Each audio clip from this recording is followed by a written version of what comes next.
Você já pensou ter um diagnóstico juntando inteligência artificial, 30 anos de experiência do Lázaro do Carmo e 18 anos de experiência do Grupo Optimize, milhares de empresas atendidas? Pois agora, em 2 minutinhos você vai receber esse diagnóstico gratuito. Nós do Grupo Optimize criamos o Optimize Scan, desenvolvido pela Optimize Tech, inteligência artificial, para levar conhecimento a você. Esse diagnóstico vai falar sobre área financeira, tributária, sobre a área comercial, recursos humanos, sobre todas as áreas da sua empresa. Eu vou te dar um diagnóstico gratuito. Basta você responder algumas perguntas e, se você está afim, entra aqui nesse QR Code. Vai lá, responde as perguntas e gratuitamente eu vou te dar um diagnóstico da sua empresa. Combinado? Não perde mais essa oportunidade. Fala, galera do Padrinho Podcast. Antes de falar quem é o nosso convidado aqui agora, quero fazer um convite especial. Entra pro Clube de Membros. Essa semana tá saindo um monte de conteúdo novo lá dentro, tá? E a partir de agora a gente vai abastecer não só com conteúdo do Padrinho, mas também com conteúdo que o Padrinho indica, que eu tenho certeza absoluta que vai ajudar você nos seus negócios e na vida. E hoje, esse cara já esteve aqui com a gente. A gente já, aliás, não é nenhuma nem duas, não. Já passou por aqui mais vezes, mas a gente veio trazer conteúdo de profundidade para vocês sobre gestão, sobre modelos de negócio, sobre área financeira, sobre planejamento, sobre suporte, tudo aquilo que você precisa para a sua empresa crescer com solidez. E aí, a gente tem que convidar ele aqui todas as vezes que a gente precisa transmitir conhecimento técnico, capacidade, hard skill para vocês. Quem está de volta aqui agora é o nosso amigo Emerson Teixeira. Grande Lázaro, tudo bem, meu amigo? Para quem não conhece o Emerson, além de ser meu sócio lá no Grupo Optimize, além de ser o CEO do grupo, ele tem uma trajetória aí de mais de 27 anos de carreira, é isso, irmão? Já quase 30 já agora, quase né? 30 anos, Natura, Jequiti, Avon, Nestlé, sócio do Grupo Optimize, além de ser executivo e empreendedor, sabe como é a vida de vocês no dia a dia. E a gente está aqui para falar de uma diversidade de assuntos. Se você quiser depois que o Emerson volte aqui, você vai escrever aí para a gente, vai mandar uma mensagem, pode escolher o tema. Fala, meu irmão, quero que o Emerson volte e quero que vocês dois debatam um tema. Hoje, podcast aqui vai ser uma troca muito grande aqui. Eu vou tentar deixar o Emerson falar mais do que eu, óbvio, para vocês. E, galera, quer fazer algum assunto, quer discutir sobre qualquer assunto, tu vai escrever para a gente, que o Davi e a Fernanda, eles vão pedir para o Emerson voltar aqui. É a terceira, Emerson? Essa é a terceira vez considerando o a aula do Padrinho para a área de membros, né? Que teve agora recentemente. Em breve vai ao ar aí. Então, negão, como você já esteve aqui várias vezes, eu não vou poder falar muito assim, mas rapidamente, recapitula para quem não viu os episódios antigos, quem é o Emerson Teixeira? Vamos lá, bom, eu sou carioca, 48 anos, estou aqui em São Paulo já numa jornada há 16 anos. Minha carreira eu fiz toda como executivo durante muito tempo, então trabalhamos juntos, eu e Lázaro, há mais de 20 anos, a gente teve aí interações em várias empresas. Então eu passei, como o Lázaro falou, por Nestlé, por indústria farmacêutica, algumas delas, Novartis, passei por Natura, Avon, Jequiti, enfim. Então tive uma carreira sólida aí como executivo e nos últimos anos empreendendo, e aí múltiplas frentes em empreendedorismo, e no Grupo Optimize, onde eu sou sócio do Lázaro, CEO, nós temos lá N soluções empresariais, então são 6 negócios dentro do grupo voltados para soluções empresariais. Então ali, hoje é onde eu coloco mais a minha energia, sou sócio em outros negócios, mas voltado principalmente para o Grupo Optimize como CEO e sócio. Vamos lá, primeira pergunta, irmão. Bora. Erro que trava crescimento de empresa, vamos falar. Começa, primeiro você fala geral, depois eu vou fazer umas perguntas específicas. Na sua opinião, o que trava mais o crescimento de uma companhia? Cara, o principal ponto que, para mim, independente do crescimento, seja ele de receita ou de rentabilidade, porque aí crescimento tem várias perspectivas, cara, o que mais a gente vê é o crescimento por não conseguir ler o negócio. Então, o empresário, e você fala muito sobre miopia empresarial, essa grande questão do empresário conseguir olhar para o negócio dele, não conseguir ler o que está acontecendo, então não tem sistema de informação, ele não sabe se a empresa está rentável ou não, ele não sabe se está gerando lucratividade suficiente, se a precificação está correta ou não. Então ele sabe quanto está faturando, muitas vezes ele sabe se o caixa está positivo ou não, mas ele não tem um detalhamento para ler de fato como o meu negócio está, o que eu preciso ajustar. Então, para mim, o principal ponto que trava crescimentos, e muitas vezes, muito empresário aparece lá e fala com a gente assim, cara, minha empresa está crescendo muito, eu sei que o meu negócio é muito procurado, eu movimento muito dinheiro, cara, mas não sobra. No final do dia não sobra. Eu não sei aonde que eu estou errando. Então, esse, para mim, é o principal ponto que faz empresas travarem, que é a tal da miopia empresarial. Aquilo que funcionou durante muito tempo, passa em algum momento a não funcionar e o empresário não está vendo, não sabe o que está acontecendo. Então, para mim, essa é o principal ponto que trava as empresas. Na sua opinião, e lá dentro da Optimize, por que você vê que algumas empresas elas crescem em venda, mas não crescem em estrutura, em suporte? Onde que o cara falha neste momento? Por que as empresas crescem só em venda, mas não crescem em estrutura, em preparação, em governança? O que acontece? Cara, eu sempre digo, Lázaro, e aí você sabe bem, que estrutura ele tem que estar a serviço da estratégia. O que a gente mais vê é muitos empresários, e principalmente aqui no Brasil, a visão empreendedora do brasileiro é muito boa. O cara consegue olhar um negócio e falar, cara, isso aqui é uma sacada legal, eu resolvo um problema importante, relevante do meu cliente. E ele consegue dar tração nisso e fazer as vendas chegarem. Só que quando a empresa está pequena ainda, é intuitivo saber lidar com essa venda que está chegando. O cara consegue olhar quantos a pagar, quantos a receber, tem uma estratégia de marketing ali, uma divulgação legal, a venda continua e tudo mais. O cara vê fluxo de caixa, ele consegue ter um mínimo ali. Agora, chega uma hora, e no geral, e a gente consegue ter essa estatística lá dentro, tem dois platores que, em geral, independente do setor, são dois momentos em que, estatisticamente, tem uma diferença grande do negócio começar a mudar o jogo, que é quando o empresário chega nos 30 milhões de faturamento e depois quando ele passa dos 100 milhões de faturamento. São duas etapas que o jogo começa a mudar. O que é mudar? Começa a exigir um ajuste de estrutura para suportar esse crescimento e ele não está conseguindo olhar isso. Por quê? Não existe um mínimo de planejamento para esse crescimento. Então, o crescimento vem chegando, a gente sabe que é melhor, sim, que venha primeiro o progresso e depois a ordem, mas em algum momento a ordem tem que estar. E aí o grande problema é que muitas vezes vem só o progresso e o empresário não olha para, cara, que estrutura eu tenho que ter agora para suportar esse crescimento e eu continuar me desenvolvendo bem. Que processo que eu preciso ter que antes não era necessário pelo tamanho que eu tinha e que agora eu preciso, né, implementar. Que automação nos processos atuais, que hoje é um grande tema aí, de automatizar processos, usar tecnologia para tornar as coisas mais fluidas, que até aqui não era necessário, mas, cara, a partir desse tamanho eu preciso ter processos automatizados. Então, acho que, e tudo isso, o empresário só consegue ter uma visão mais clara disso se ele tiver um mínimo de planejamento para esse crescimento. Muitos empresários acham que esse negócio de planejamento estratégico é coisa de multinacional, é coisa para empresa muito grande. Cara, não interessa se é uma carroça de pipoca ou se é um negócio maior.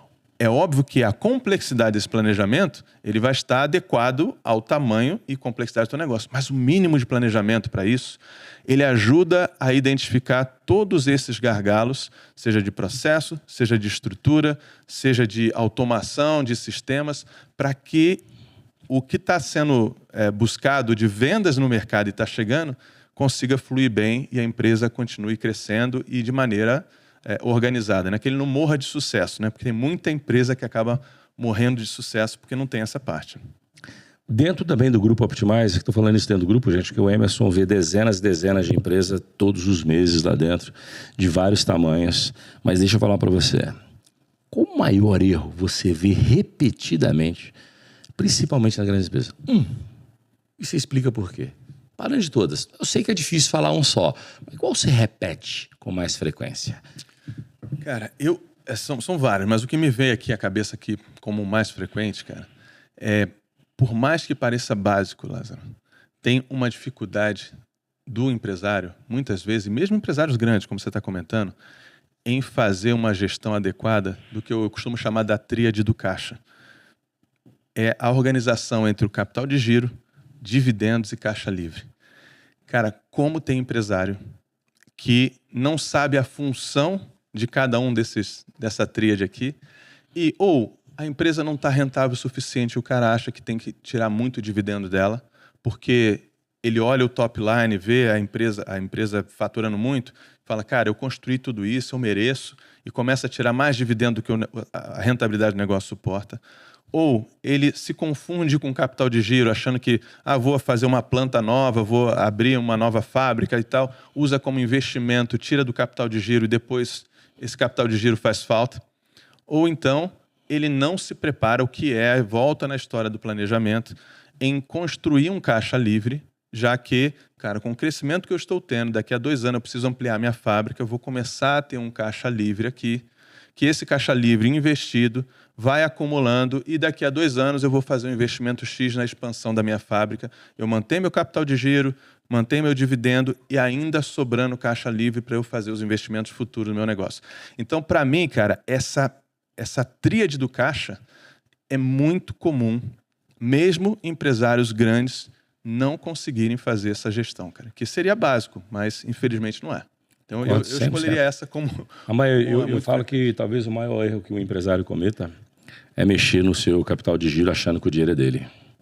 Isso independente do tamanho. Cara, o dinheiro é meu, vou comprar uma fazenda e vou tirar o dinheiro. Só que aquele dinheiro era necessário para pagar a rotina da empresa. Capital giro é para girar a empresa, pagar as rotinas. Aí o cara deixa de pagar as rotinas da empresa porque mexeu no capital de giro. Então vamos lá. O que significa entender o negócio como um sistema completo e não áreas isoladas, e qual a importância de entender a empresa como um organismo vivo e não só fazer gestão de finanças, de marketing, de venda, de operações, de indústria?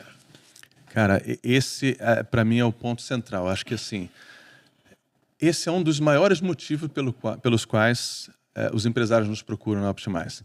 Porque é batata, assim. Se a empresa está em dificuldade, se você vai olhar, eu gosto muito, inclusive o conteúdo que está gravado na área de membros foi uma aula sobre modelos de negócio. Então, na internet fala-se muito sobre modelo de negócio é rei e que o que importa é o modelo de negócio, mas quase ninguém explica o que é isso. E o modelo de negócio está conectado exatamente com esse ponto. Você olhar para o negócio como um todo e não isolado, tratar diagnóstico de partes deles, e você é a mesma coisa, traçando um paralelo para o público entender, de você tratar a causa de uma doença ou você tratar sintomas dela. Então é muito comum olhar só o sintoma e falar, cara, eu vou atacar isso aqui porque eu estou com um problema na área de vendas, mas não olhar para o todo. Então o que eu gosto sempre de chamar a atenção? O modelo de negócio ele tem 3 pilares que compõem ele, e obviamente desses 3 pilares se desdobram em tudo que tem dentro de uma companhia. O primeiro pilar dele é a proposta de valor, ou seja, uma vez que uma empresa tem definido quem é o seu público, quem é o cliente, quem é o target ali desse negócio, ele precisa definir uma proposta de valor. O que eu ofereço para esse cliente? E aí mora portfólio, produtos, serviços, mora novas experiências e mora ali também, eventualmente, você criar um novo mercado para você atuar. Então, a proposta de valor ela é uma parte do modelo de negócio, é uma parte fundamental. Muitos empreendedores aqui no Brasil são muito bons em achar uma boa proposta de valor. Só que uma boa proposta de valor sem um bom modelo comercial, que é a forma de você monetizar essa proposta de valor, se o cara não tem isso estruturado, ele tem um produto ou um serviço sensacional que propõe uma experiência encantadora para um cliente, só que ele não sabe capturar valor disso porque ele não se estruturou de maneira adequada no modelo comercial. E o modelo comercial mora tudo isso, todas as possibilidades de canais de vendas, o marketing da sua empresa, mora aqui, inclusive, o social selling, que é, hoje em dia, o papel das redes sociais em captação de negócios para o seu negócio, o tal do founder-led growth, que está sendo muito falado. Tudo isso mora no modelo comercial, que é como é que eu monetizo essa proposta de valor, essa forma com que eu escolhi para resolver um problema do meu cliente. Se eu monetizo isso bem, eu tenho como capturar, eu fluo isso bem, eu consigo dar vazão a isso, eu consigo chegar nesse cliente que eu tenho essa solução para ele, que é a minha proposta de valor, eu preciso agora ter uma outra etapa do negócio fundamental, que é o modelo de gestão, que é como é que está o financeiro dessa empresa, que aí é o que a gente estava falando ainda há pouco. Eu tenho uma boa proposta de valor, eu sei como monetizar ela, eu sei como fluir bem nos canais e tal, e fomentar bem, só que como é que eu estou organizado internamente? Como é que estão meus processos financeiros? Como é que está a gestão de caixa? Como é que estão os processos internos da companhia? Como é que é a cultura da minha empresa? Como é que é a governança deste negócio? Como é que é a inovação deste negócio para eu continuar gerando proposta de valor boa? Então, o modelo de negócio é a gestão de todos esses pilares. E aí sim, é você olhar para o todo e não para as partes. Porque qualquer uma dessas 3 coisas que estiver desequilibrada, a tua empresa vai ter problema. E depois a gente pode falar mais até, eu falei um pouco mais sobre isso um outro dia, numa conversa a respeito de quando eu estava lá na Avon, depois com a junção da Natura, com a fusão da Natura, o exemplo dessas duas empresas em que estavam com pilares diferentes do modelo de negócio, com necessidades e, enfim, depois a gente pode falar mais disso. Mas em resposta a essa pergunta olhar só para uma parte, eu preciso melhorar a área de vendas da minha empresa. É olhar só para uma parte do modelo de negócio.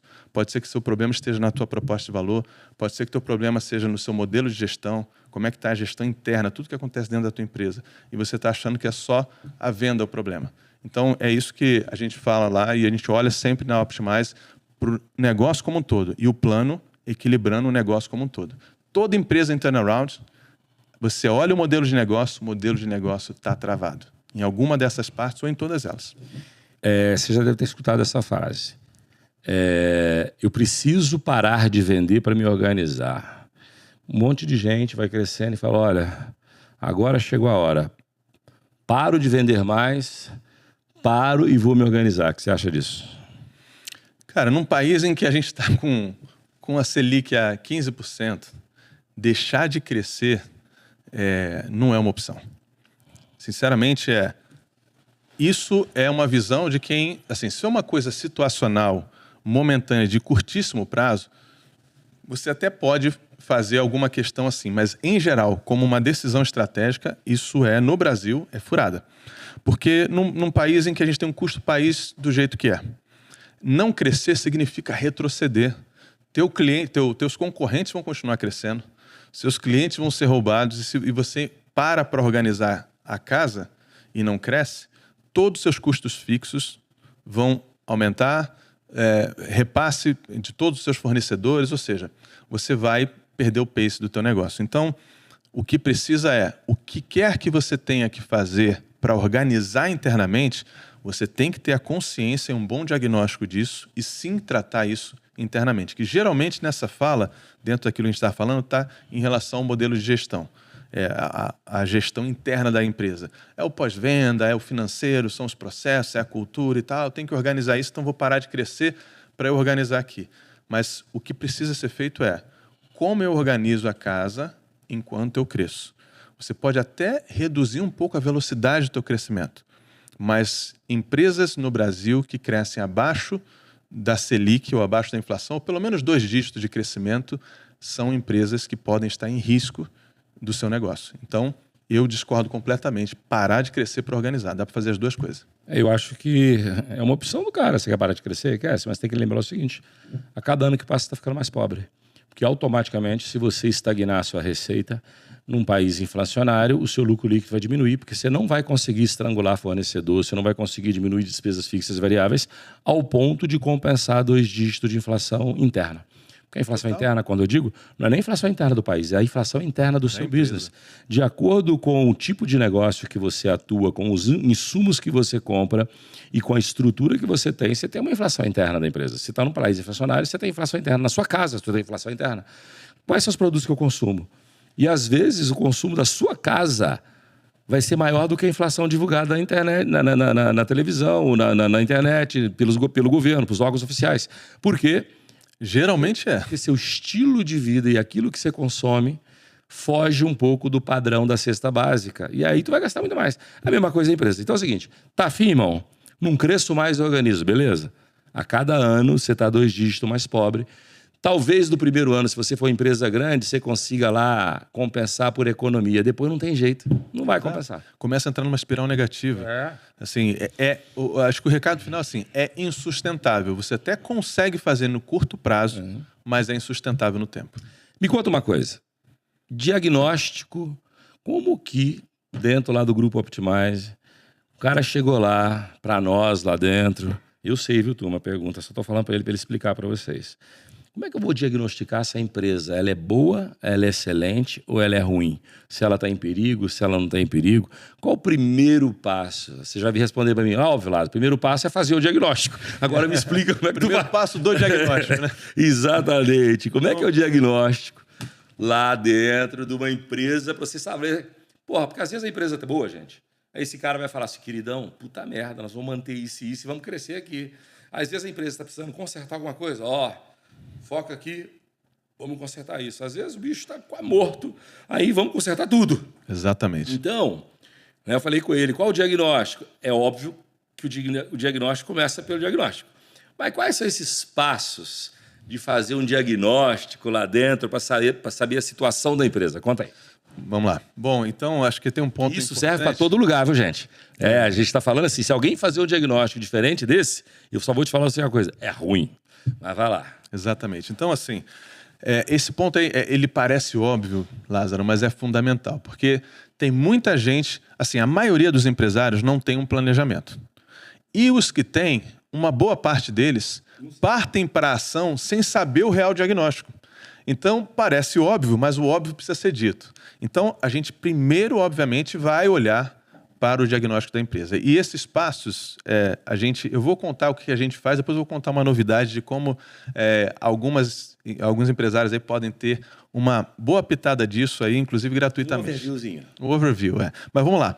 Quando a gente fala de diagnóstico, assim, a primeira etapa a gente faz uma etapa de coleta de dados dessa empresa. Então, a gente acessa todas as informações disponíveis dessa empresa e, obviamente, depois de ter se tornado um cliente, está tudo assinado e tudo mais, a gente faz uma coleta de dados. Esse período de coleta de dados, então a gente está falando de DRE, de DFC, de balanço, a gente pega todas as informações financeiras, contábeis e informações comerciais dessa empresa. Tudo. Canais, clientes, carteira de clientes, crescimento, ou seja, todos os dados, e a gente faz uma análise, um diagnóstico preliminar com base em análise de todas essas informações. Isso tendo sido feito, existe uma incursão na empresa, e aí sim, com o consultor já dentro da empresa, a gente vai olhar outros aspectos que vão validar as hipóteses de que as análises mostraram comerciais, marketing, clientes, canais e financeiro e contábil. A gente valida as hipóteses do que a gente identificou aqui e a gente olha em loco outras duas perspectivas que são fundamentais. Como são os processos dessa empresa? Existe processo em cada área? Como são esses processos? Se eles estão adequados ou não? Se eles precisam de ajustes ou não? E como que está o sistema de informação dessa empresa? Existem sistemas? É tudo planilhado? É tudo manual? Como é que é isso? Então, a gente tem um diagnóstico de processo. E, por fim, ainda em loco também, um diagnóstico sobre a estrutura de pessoas dessa empresa. Então, a gente vai analisar a estrutura organizacional da empresa, se está adequada pelo tamanho dela e pelo que ela almeja dali para frente. A gente vai analisar se as pessoas certas estão no lugar certo, como é que é a qualidade de gestão dessa empresa, além de alguns outros indicadores que envolvem pessoas, aprendizado, desenvolvimento de pessoas. Tendo tudo isso em mãos, a gente consegue ter dados o suficiente para ter um diagnóstico preciso dessa empresa, para saber o financeiro, contábil, saúde financeira dessa empresa, toda a parte de clientes, que é a parte de portfólio, marca, canais, comercial de forma geral, comercial e marketing, processos e sistemas e pessoas e aprendizados, estrutura, tudo que tem a ver com recursos humanos dessa empresa. Com esse diagnóstico em mãos, a gente monta um planejamento dessa empresa para os próximos 3 anos. E aí daí vai todo mais, que depois a gente pode falar mais, como é que a gente desdobra isso para um plano tático, como é que isso desce até o operacional, e isso vira uma atração de uma cultura de resultados. Existe alguma empresa que já foi parar lá na nossa empresa, a gente fez diagnóstico e falou, bicho, não dá para te salvar, tchau para você, infelizmente eu prefiro não te assumir? Infelizmente, sim.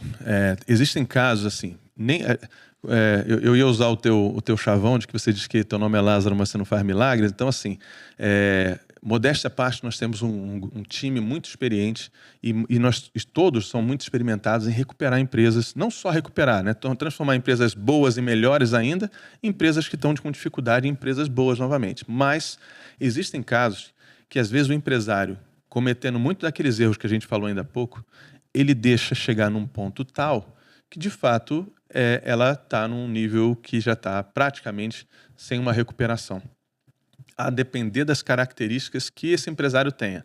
Porque, às vezes, o negócio pode estar muito judiado, mas se o empresário, na pessoa física, tem condições e lastro para pagar o preço, entre aspas, dessa recuperação, ou seja, comprar fôlego para dar tempo de recuperar o negócio, ele pode, eventualmente, ser recuperável apesar do estado crítico da empresa. Agora, tem situações, e já tivemos, em que o negócio já estava numa situação tão crítica não tinha um mínimo de fôlego. E o empresário também não tinha mais nenhuma condição de comprar esse fôlego para que a gente tivesse tempo de recuperá-lo. Aí, em casos como esse, realmente, a gente já não... Amigo, se você deixar muito tempo, um dos maiores erros que a gente vê e que eu acho é o cara ficar esperando a obra divina ou que ele vá resolver um problema que ele criou, ou às vezes ele nem sabe que ele tem. Um dos grandes problemas que a gente tem dentro de uma empresa de turnaround é o dono não assumir que ele precisa de ajuda. Ou quantas vezes nós já sentamos com um cara lá e ele fez reunião de 4 horas com a gente e ele mentiu o tempo inteiro pra gente, sabendo que eu vou fazer um diagnóstico da empresa dele, que nós vamos mandar um cara entrar dentro da empresa dele lá e 90% do que ele disse pra gente era mentira. O orgulho, muitas vezes, não deixa a pessoa não, porque falar. nós somos isso, nós somos aquilo, nós vamos descobrir, não é nada, velho, não é nada, o cara tá mais ferrado, ele vai ter que viver 8 encarnações para poder pagar a dívida dele e ele faz uma reunião com a gente falando que ele é o máximo, falando que a empresa dele é isso, a empresa fatura 400 milhões, depois você vai descobrir é menos de 100. É cada um pior que o outro que aparece. Cara, você que é dono, primeiro, você que ajuda, não mente. Está escondendo para quê? Eu vou botar um monte de cara lá dentro e vou descobrir que é verdade. Exatamente. E não deixa a coisa ficar feia. No primeiro sinal de inconsistência, pede ajuda. Porque, às vezes, você salva o seu futuro, cara. Se você deixar o negócio tá irrecuperável para poder pedir ajuda, e pior, que o negócio já está irrecuperável, o cara vai lá ainda e não dá informação. Total, cara. Time é tudo. Você falou um ponto, acho que um dos erros que você falou lá atrás, né? Que o empresário mais comete, eu acho que esse é um dos erros também que é muito comum. O empresário perde o time de tomar as decisões. E aí muitas delas perde o time por orgulho. Não, eu sempre resolvi, eu vou resolver essa. Não, segura um pouco mais que eu vou resolver. Quando, na verdade, está disponível ajuda. Hoje em dia, só se dá mal quem quer, gente. Porque o que tem de disponibilidade de ajudas no mercado para você fazer a virada que precisa no seu negócio, e é por isso que, inclusive, o Grupo Optimize se presta a montar esse ecossistema de soluções empresariais, porque... E se não quiser fazer com a gente, tem muita gente boa no mercado. Tem muita gente, cara. Entendeu? Mas eu concordo, o cara não pode deixar lá e quando chega ele tá ferrado, ele ainda mente. Pois é. Assim, pedir ajuda tem que ressignificar na cabeça de muitos. Não é sinal de fraqueza. Não. É estratégia para crescer. É inteligência. É inteligência, mas infelizmente o ego muitas vezes segura. Ó, você deu uma aula aqui falando de modelo de negócio, certo? Certo. Falou um monte de coisa. E a gente entende que, cara, existe uma coisa que é assim, tem alguns modelos de negócio, vou dar um exemplo nítido aqui. Você tem uma empresa pura 100% venda direta. Se você não está em dificuldade hoje ainda, tu vai entrar. Porque o canal de venda direta, que também é um modelo de negócio, venda direta, está em dificuldade no planeta. 80%, mais de 80% das empresas já quebraram. Está em dificuldade no planeta.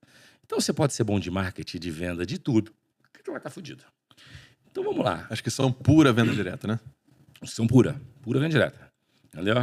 Principalmente modelo single level, binível e multinível. Todos esses modelos. Venda direta, pura, você está fudido. Tá?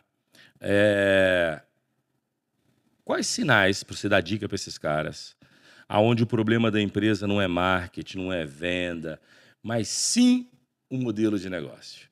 Que, porra, outra coisa que eu quero só dar um exemplo aqui. Você tem e-commerce. Cara, tu vai ter que pagar de FAO, irmão. Aí o cara quer ter e-commerce e ele não paga de FAO. Tu vai quebrar. Porque quando a conta chegar, ela te destrói. O modelo de negócio e-commerce depende de um imposto chamado de mais um, né? Porque você já paga um monte de imposto. De mais um imposto, que eu já nem vou dizer que é novo mais, porque já tem alguns anos que surgiu, chamado de FAO. E o cara não paga e ele quer ficar livre disso. Você não vai ficar livre disso. Mas, então vamos lá.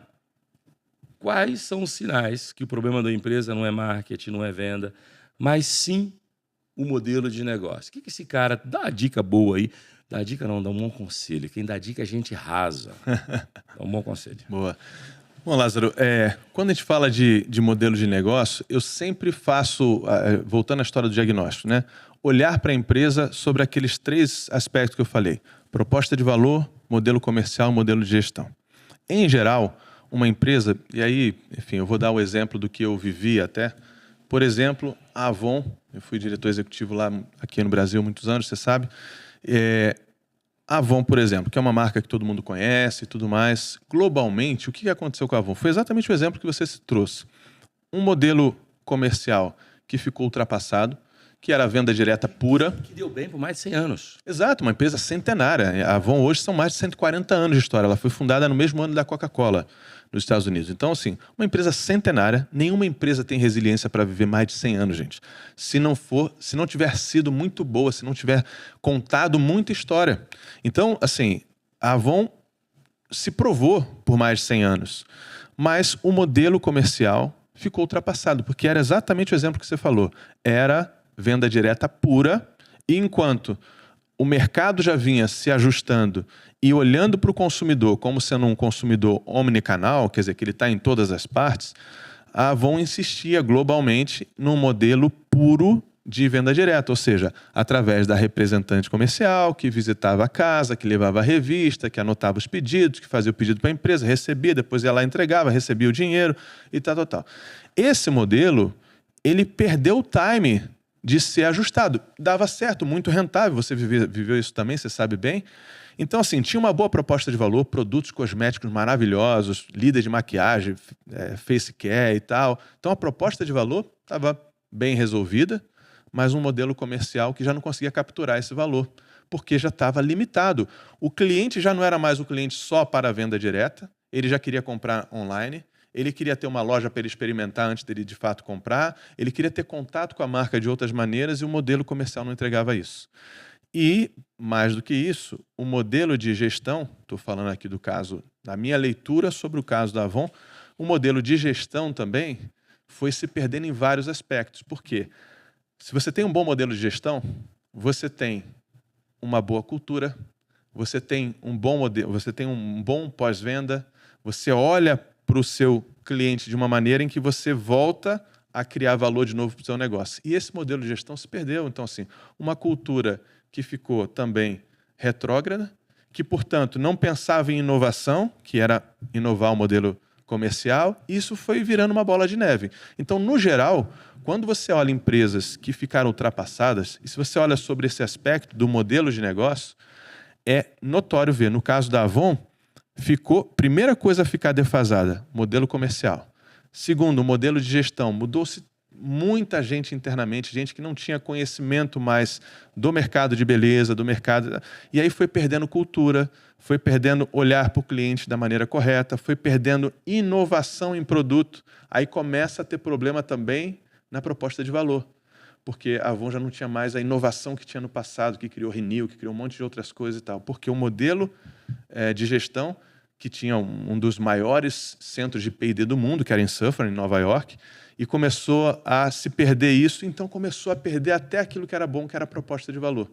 E aí começou o modelo inteiro de negócio ficar ruim, porque todos os pilares foram ficando ruins. Enquanto isso, o teu concorrente está se atualizando, está usando social selling, está colocando tecnologia, está abrindo e-commerce, está abrindo loja, está fazendo experimentação, está inovando, está trazendo novas categorias, está comprando múltiplos negócios, que foi, enfim, a história aqui no Brasil, o que aconteceu com o Boticário, com Natura e com outros que foram se atualizando, e a Avon aqui foi enfrentando desafios muito menores do que no mundo, que aqui no Brasil ainda foi muito melhor do que no mundo, mas esse é um exemplo, eu estou trazendo para um exemplo prático que eu vivi, de como você se identifica como que o modelo de negócio precisa ser mudado e não só, como é que a gente faz para vender mais?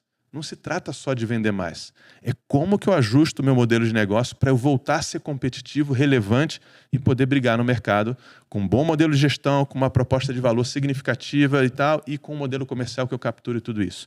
Então, essa é o jogo aqui, o xadrez, que é você, ao invés de olhar só as partes, você dar um passo atrás, olhar de maneira mais ampla e falar, cara, peraí, o negócio aqui tem que ser olhado de maneira mais complexa do que só olhar o sintoma aqui do que está acontecendo agora. Então, essa é a maneira que a gente... Aproveitando que a gente falou isso, eu já falei isso no Café com Ferri. Ferri, abraço para você, que alguns anos atrás eu olhei a Avon para comprar junto com o Cerberus, com o BTG, o Sérgio Pedreiro e o Emerson, né? O Emerson estava lá dentro. E a gente tinha feito um diagnóstico da empresa na época que a gente ia O Cerberus acabou comprando sozinho, né?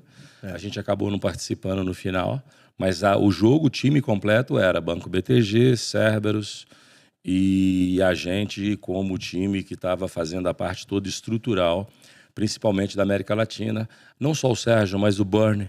Era o Bernie, o Benedict, era o Sérgio, eu e o Emerson. O Bernie é um americano que já foi CEO da Coty, o Sérgio mora nos Estados Unidos. E vamos falar um pouquinho do diagnóstico na época, o que a gente viu? Cara, e agora você tá falando isso, tá passando um filme aqui na cabeça, né? E olha como é que é interessante, né? O BTG já tava rondando desde aquela época aí na sua vida, hein? É verdade. Verdade. E agora já se concretizando. Mas, cara, essa foi uma época bacana, né? Foi antes de eu entrar na Avon, né? A gente estava ainda... foi antes de eu assumir lá como diretor executivo na Avon.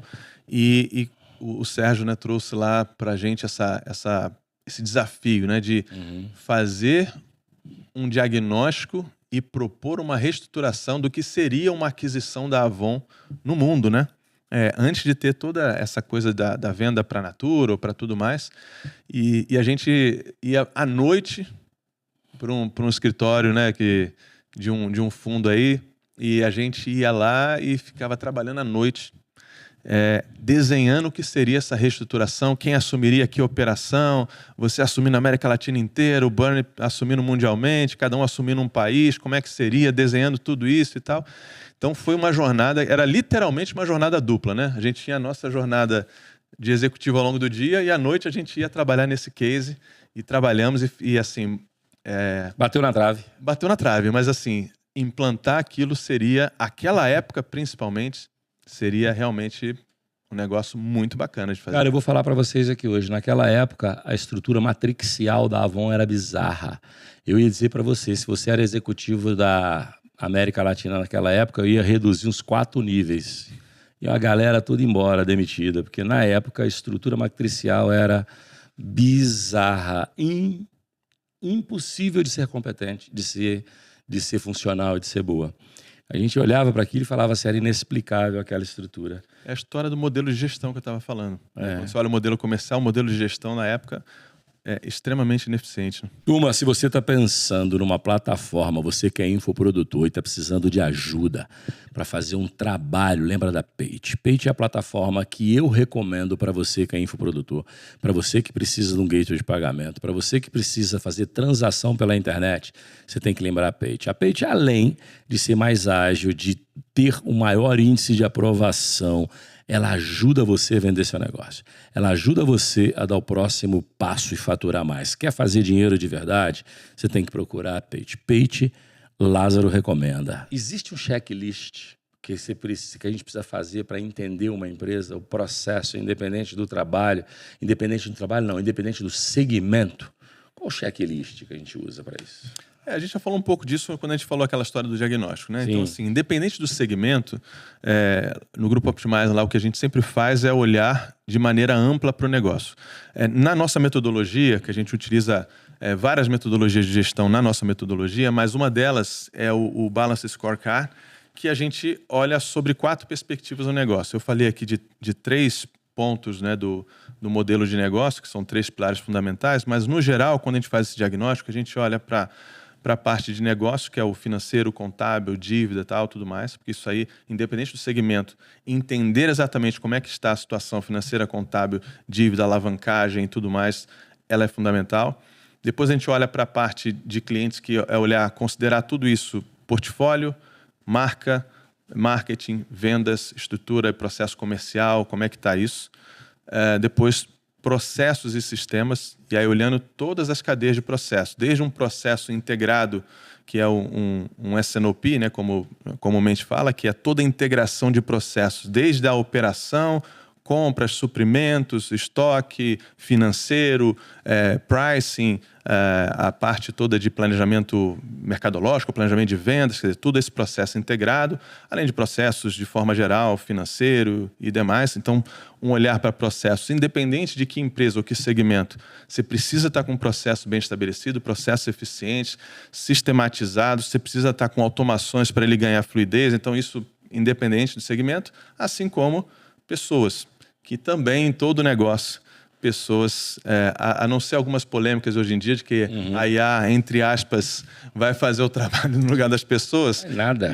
Enfim, mas salvo essa hipótese futura que se falam a respeito disso, depois a gente pode falar a esse respeito também, mas pessoas é sempre fundamental. Entender a estrutura da empresa, se está adequado ou não, as pessoas certas no lugar certo, quais são as competências, se tem um programa de retenção, de desenvolvimento das pessoas, como é que está o treinamento, capacitação. Ou seja, isso tudo que eu acabei de falar é independente se é serviço, se é indústria, se é uma empresa grande, uma empresa pequena.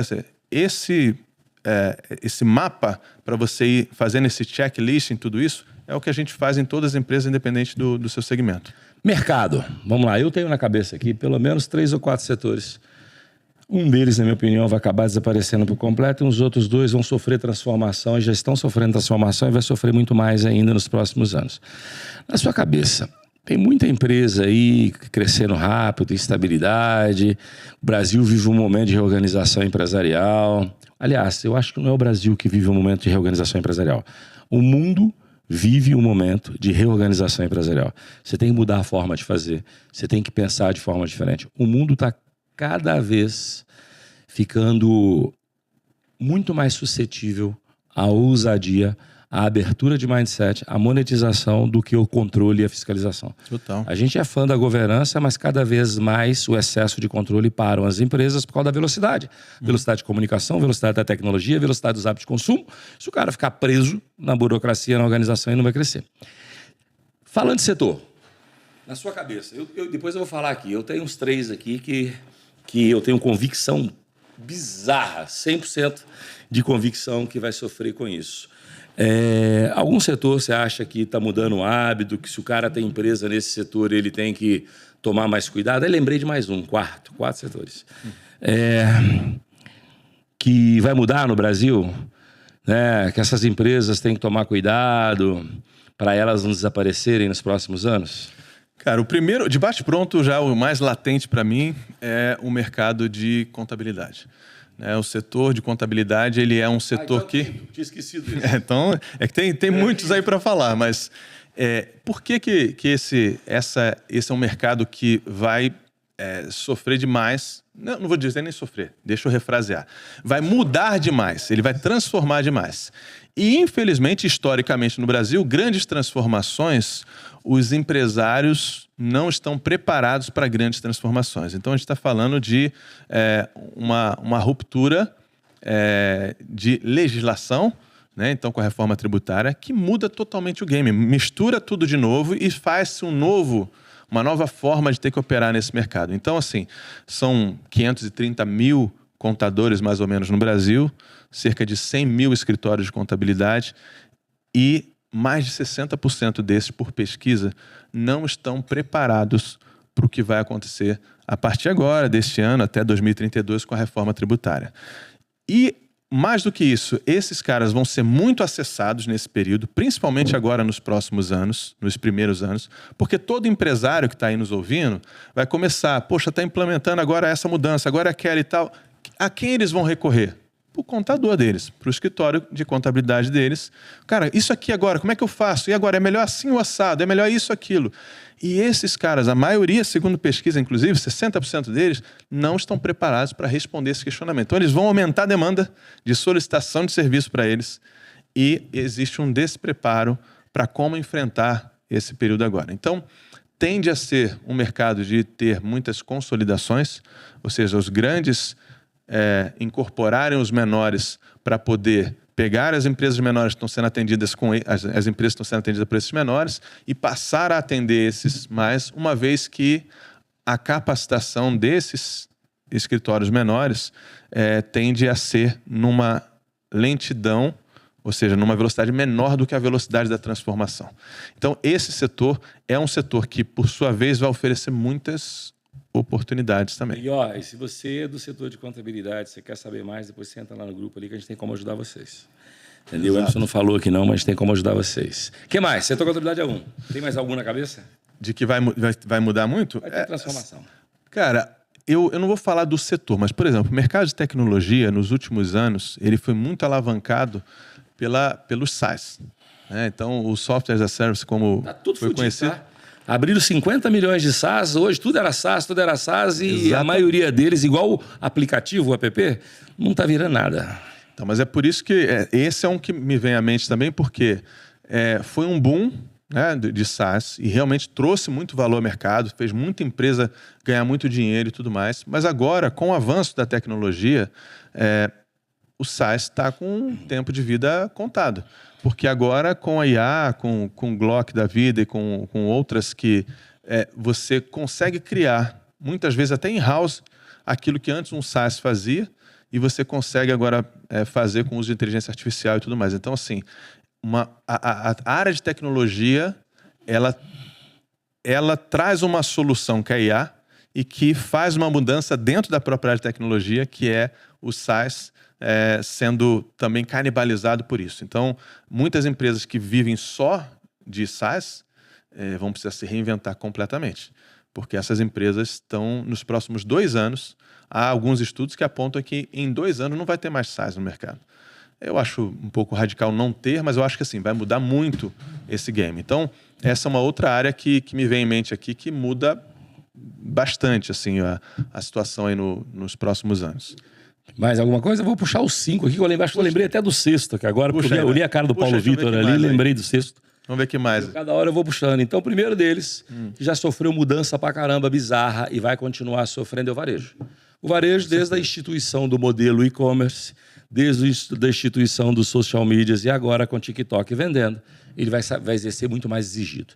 E acho que a solução para você que é um varejista, vou dar um exemplo de secos e molhados, modelo Magazine Luiza, Casa Bahia, cara, tu tem que gerir seu portfólio, tu tem que escolher produto de margem, porque vender só linha branca tu vai quebrar, até porque a comparação de preço é bizarra. Uma das soluções que eu vejo para o varejo é você buscar produtos menos competitivos no mercado, que são produtos mais exclusivos, nem que se você compra alguma safra. Hoje, o que salva o varejo são os móveis.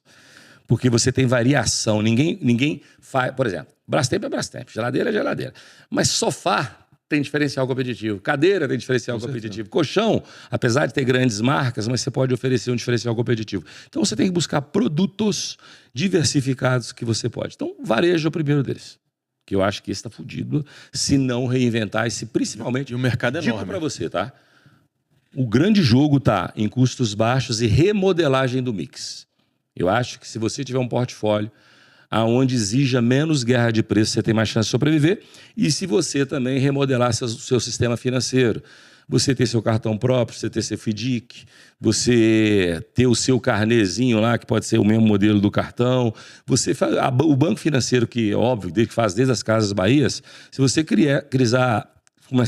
sofisticar ele pode ser uma ajuda. Então, você pode ser uma empresa financeira e trabalhar portfólio. Alguma coisa mais? A rentabilização do mercado de varejo, na verdade, vai estar no secundário a ele, né? É tudo que ele traz de agregado, porque o varejo mesmo em si não é aquilo que traz a rentabilidade hoje. Está mais no real estate, está mais no aluguel de imóvel, do imóvel, está no financeiro que você falou, nos financiamentos, está naquilo que antes era satélite, agora virou o ponto central da rentabilização do varejo. Um outro mercado que ele veio para trazer rentabilidade, que era o e-commerce. O e-commerce, quando trouxe, a promessa e o conceito era: eu paro de alimentar a cadeia produtiva e eu pulo para o consumidor final, certo? Então, eu ganho margem. Conceito óbvio. O Lázaro Neto, 16 anos, faria esse conceito. Porra, eu vendo hoje para uma loja que vende para o consumidor final. Se eu for para a plataforma digital, eu vendo para o consumidor final, melhorei minha margem, eliminei cadeia. Reduz intermediário? Reduzi intermediário, eliminei cadeia. E aí, óbvio, só que o que aconteceu? O cara foi para o consumidor final e aí houve uma invasão de plataformas de e-commerce e entraram na guerra de preço.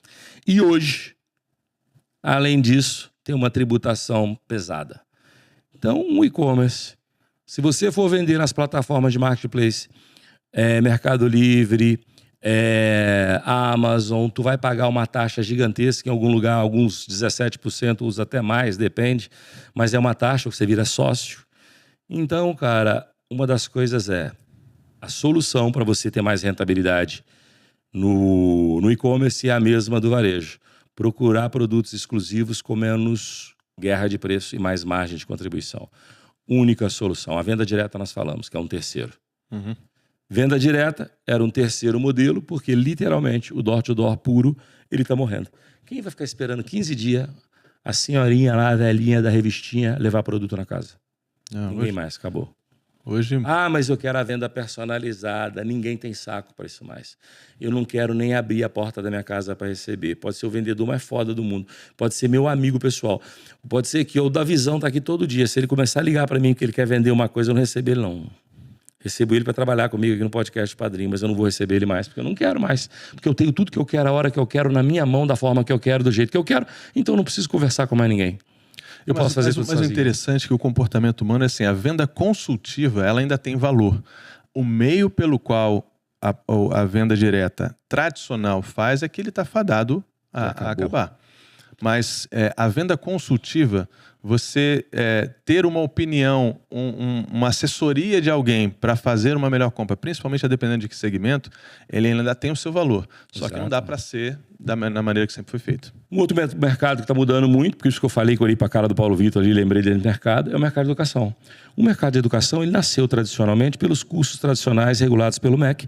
Depois houve uma explosão de mentoria de tudo que é tipo, de cara tudo que é tipo. Só que isso também está acabando. Então, se você começar a querer achar que você vai vender só mentoria, que você vai vender só mastermind, sua empresa de educação vai durar, se você que está entrando nesse mercado agora, não é bem assim.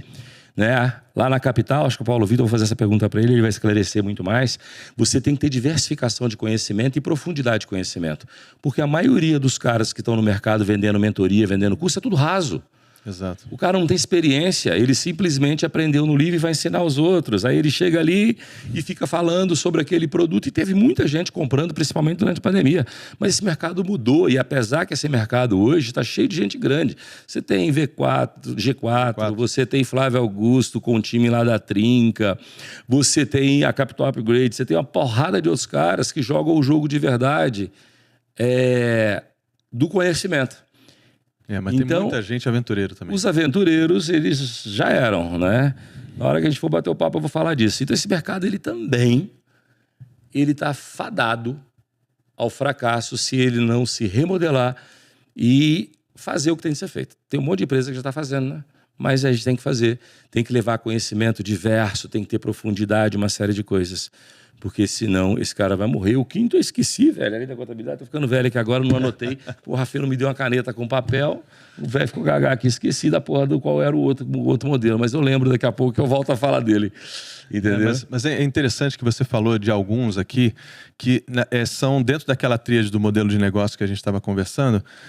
Tem alguns modelos comerciais, como é o caso aqui, por exemplo, alguns canais como é o e-commerce, que a depender do que seja comercializado nesse e-commerce, ele pode ir muito bem, mas você tem que ter uma boa proposta de valor. Então, o que você está comercializando? Agora, se o cara está vendendo commodity, entre aspas, ou entrando em guerra de preço, o canal é bom, a adesão a e-commerce continua crescente a cada ano. Só que, se você não tem uma boa proposta de valor, não adianta você ter um e-commerce que, como canal, ele seja bom, mas você está comercializando algo que não é bom, que não resolve um problema relevante. Ou com a margem é muito baixa, que não deixa profit. Exato. Se não deixar profit, tu vai quebrar, irmão. Então, tem que reestruturar. Esse é um ponto fundamental. Tem que reestruturar. E-commerce muito bom, vendendo um produto ou serviço ruim, ou commodity, ou de baixa rentabilidade, está fadado ao fracasso. Deixa eu te falar uma outra coisa aqui, né, galera?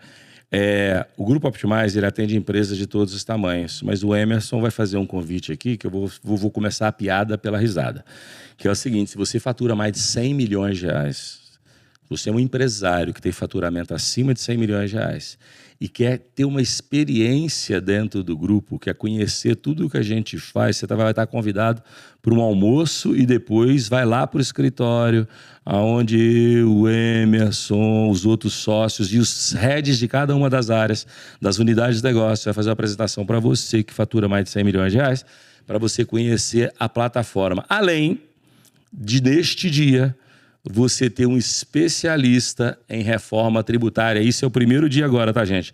Isso vai acontecer durante o ano, mas um convite. Por que esse convite é só para quem fatura acima de 100 milhões? Estamos desprezando ninguém, não.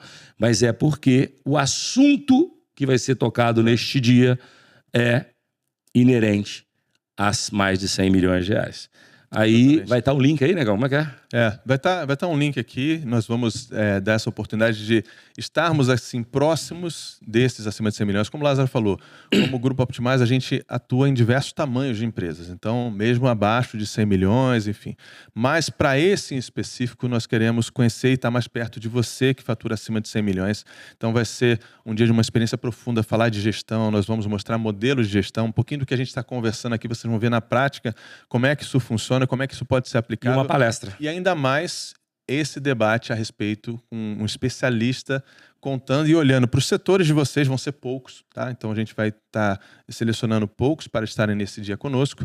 Mas lembrando, hein? Clica no link e sobre... entra na lista, porque a gente vai levar entre 10 e 15 pessoas só para o escritório para ficar lá falando disso lá dentro. Você não é obrigado a comprar nada, se comprar, fica mais feliz. Se assinar uma consultoria, fica mais feliz. Detalhe, não é só para turnaround, não. Se você é uma empresa boa, você está convidado. Exato. Se você é uma empresa que está em dificuldade, você é convidado.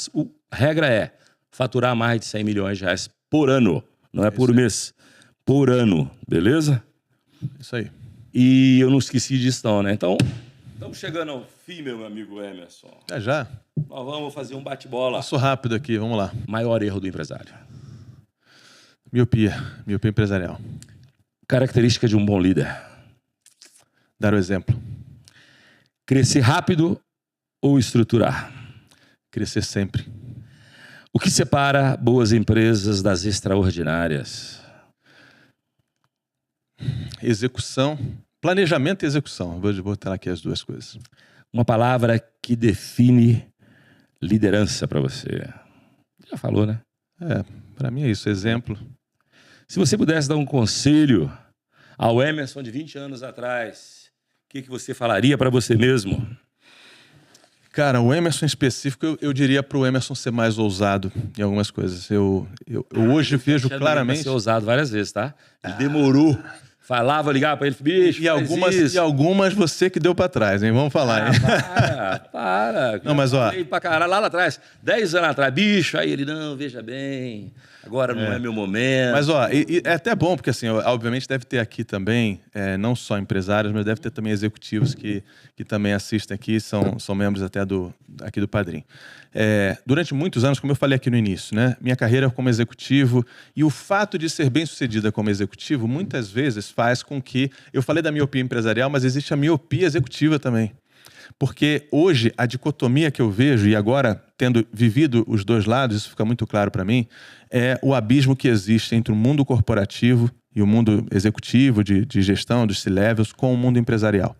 Porque você como executivo, e você que é executivo e bem-sucedido, falo de cadeira, você tem acesso a tudo que existe de modelo de gestão mais atual no mundo, você é capacitado, você está sempre ali na crista da onda em termos de conhecimento e preparação sobre gestão. Mas existe um conhecimento aqui, como empresário, que só quem está empreendendo pode ter, que é isso, é você viver esse dia a dia de um negócio olhando todo o tempo todo, gerindo riscos e tendo acesso a muito mais oportunidades de impactar a sociedade, de gerar empregos, de gerar valor que o empresário tem para fazer. Então, esse cara aqui, o empresário, que está lá na gaiola de ouro, como eu costumo dizer, sei lá, você recebe ações, você tem carro da empresa, você tem plano de retenção, você tem um monte de benefícios, você tem um salário top, taraná, bônus de não sei quantos, um ano de salário e tudo mais. Só que isso tudo aqui, ela pode ser pequeno perto do que você conhece e pode fazer se você olhar para o mundo empresarial da maneira correta e colocar tudo isso aqui em prática. Então, o conselho que eu daria para o Emerson de 10 ou 20 anos atrás, 20. Você falou? 20 anos atrás seria, seja mais ousado. E quando eu falo em ousadia, é exatamente não ficar só nessa gaiola de ouro e olhar para o que cada um pode fazer aqui no mundo empresarial, que é impactar a sociedade através do empreendedorismo. Meu amigo, e agora dá um recado para os afiliados aí do Padrinho Podcast. Bom, vocês que são membros aqui do Padrinho Podcast, inclusive fazendo aqui a menção, foi gravado um conteúdo que tem muito mais detalhes do que a gente conversou aqui sobre modelos de negócio. Você entender como olhar para a sua empresa, não só para sintomas ou para áreas específicas, mas entender o modelo de negócio da sua empresa. Talvez você nunca tenha parado para olhar sobre esse aspecto, mas a gente vai em profundidade falando sobre isso numa aula que está gravada aqui na área de membros do Padrinho Podcast, onde você vai entender em mais detalhes. Proposta de valor, modelo comercial, modelo de gestão, como é que isso tudo se interliga e o que está por trás de cada um desses 3 pilares. Se você olhar sobre essa ótica do teu negócio, vai virar uma chave aí importante. Então, na área de membros já está disponível, não sei quando, mas acho que já para os próximos dias estará disponível já na área de membros, então você vai poder conferir lá. Galera do Padrinho, membros, sexta-feira esse produto vai estar disponível lá para vocês, para os membros do canal. E galera do Pai Emerson, esquecendo, presente para você da Minimal. Se você gosta de básico bem feito, versatilidade, Minimal é a camiseta. Que bom. Uso muito. Então é Gosto isso aí. muito da Minimal. Já tá até no tamanho certo. Ótimo. Obrigado aí pelo presente da Minimal. Galera do Padrinho, Claro. não perca esse canal. Se você gostou do episódio, eu vou falar, manda o aviãozinho, vai lá, convida o empresário que precisa ouvir isso aqui para participar do canal. E se você precisar ouvir um pouco mais, você vai para o Clube de Membros. Hoje eu vou até convidar. Paulo Vitor já deu aula no Clube de Membros? Não, né? Raduan deu, né? Raduan já deu, Emerson deu. Então agora eu não vou nem convidar, não. Paulo Vitor vai dar uma aula para vocês sobre a área financeira no Clube de Membros. E detalhe, quem for participar dessa aula vai ganhar um link da plataforma da Capital Upgrade com todos os treinamentos que estão lá. Já fiz a promessa pro Paulo Vitor aqui, entendeu? E ele não vai dizer não, porque eu sei que ele não vai dizer não, entendeu? Então já está feito. Vai dar aula sobre finanças e vai dar um link da plataforma para o cara acessar, entender. São mais ou menos 600 empresários e está feito o convite. Galera, aviãozinho, convida o empresário que você está aí, que você acha que precisa desse conteúdo e até o próximo episódio.